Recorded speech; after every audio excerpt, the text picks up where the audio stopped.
In 1993, a disagreement over a birthday party triggered a war that killed over 10,000 people. Not a territorial dispute, not a drug shipment, a party. That's how it works in the cartel world. The spark is never the real reason.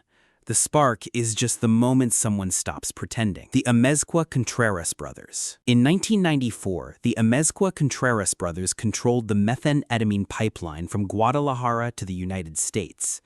Luis, Adan, and Jesus. 3 brothers, 1 empire, billions in product moving north every month. Their relationship with the Arellano Felix brothers, the Tijuana cartel, was tense but functional. 2 organizations, separate corridors, mutual respect enforced through mutual fear. Then someone didn't get invited to a party. Ramon Arellano Felix, the enforcer of the Tijuana cartel, threw a birthday celebration at Christine's nightclub in Puerto Vallarta. Exclusive, controlled, his people only. Somehow, men connected to Joaquin Guzman, El Chapo, showed up uninvited. Ramon saw it as a deliberate insult. A power move disguised as a social mishap. He ordered his men to open fire inside the club. 9 people died. Most of them were innocent bystanders. El Chapo escaped through the kitchen. What followed was 15 years of war between the Tijuana cartel and the Sinaloa cartel. Thousands dead. Judges assassinated. Car bombs detonated in crowded markets, an entire generation of Tijuana consumed by a conflict that started because someone crashed a birthday party. The Gulf Cartel and the Zetas. This one didn't start with a party. It started with a phone call that went unanswered. The Zetas were the military enforcement wing of the Gulf Cartel, former Mexican Special Forces soldiers recruited by Ocil Cardenas Guillen in the late 1990s, the most disciplined, most lethal cartel enforcers in Mexican history. Trained by the government to fight cartels, switched sides when the money got better.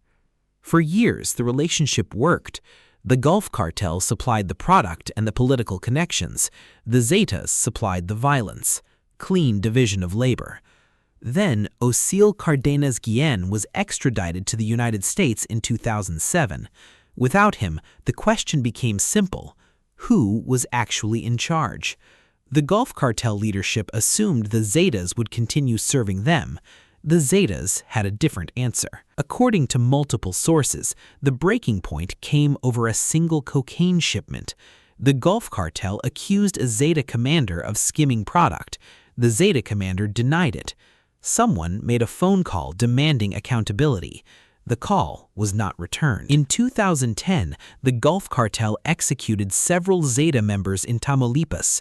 The Zetas declared open war the same week. What followed was described by the Mexican government as the bloodiest internal cartel conflict in the country's history. Entire towns emptied. Mass graves appeared along highways in Tamaulipas, Nuevo León, and Veracruz. The Zetas began killing civilians systematically, not as collateral damage, but as strategy, terror as a business model. Over 10,000 people died in the first 3 years of the conflict, all of it traced back to a cocaine shipment nobody can even confirm was actually stolen. The Sinaloa split. El Chapo and the Beltran Leyva brothers built Sinaloa together. They were family, literally. Arturo, Alfredo, Hector, and Carlos Beltran Leyva had fought alongside Chapo for 2 decades.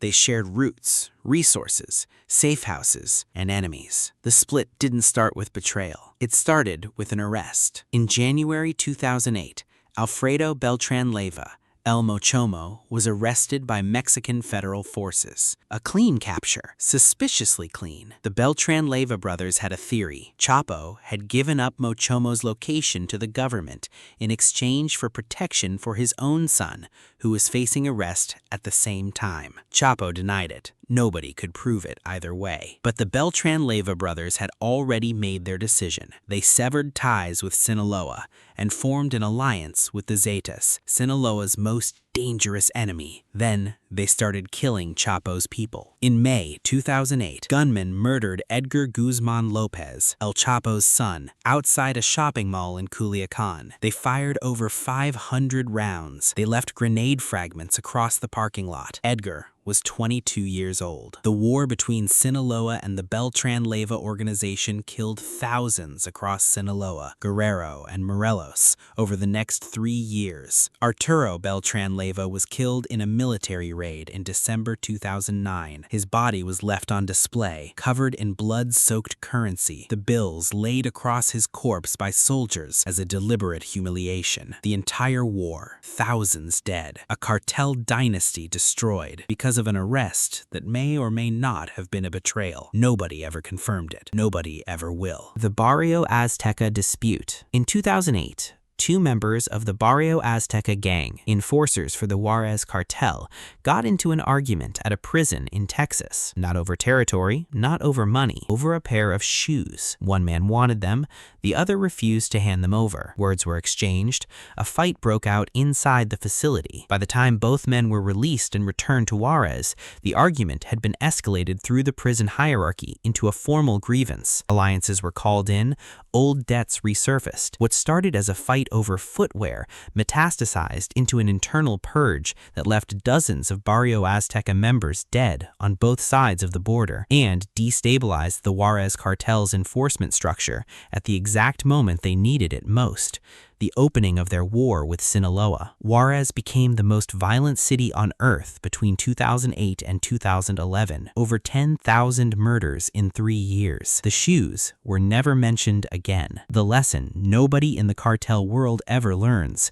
These wars didn't start because of drugs. They started because of ego, because of a phone call not returned, because of an arrest that might have been a betrayal, because of an uninvited guest, because of a pair of shoes that cost less than $100. The product is just the money. The violence is always personal. And in a world where everyone is armed, everyone is watching, and weakness is fatal, a trivial insult is never trivial. It's an invitation. Every war on this list started the same way. Someone decided that letting it go was more dangerous than burning everything down. They were usually right. That's the part nobody talks about.